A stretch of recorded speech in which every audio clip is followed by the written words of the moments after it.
So you want to turn one range of value into another. That's map range. It basically a translated node as the game is full of mismatched ranges.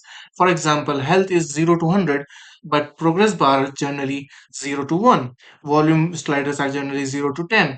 So map range makes them speak the same language. And to get this node, just right click and type in map range clamped and you will get this value. And moving forward, we just remove it for now because we have a logic already prepared where we have a variable called value which has set to value 0 and we will keep adding 0.1 to it.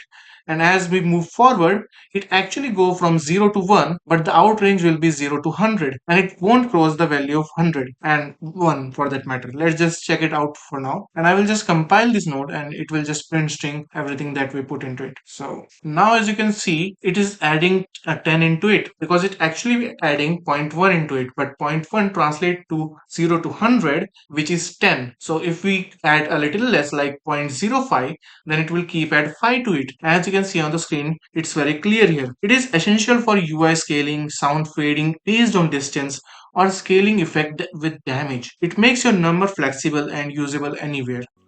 And hey, if you like seeing these nodes in action, check out the game I'm building, Reborn the Evil Being. It's all blueprint under the hood, and the demo is free to play on Steam. Hope that helps, and as always, I hope you have a great day, and I'll see you around.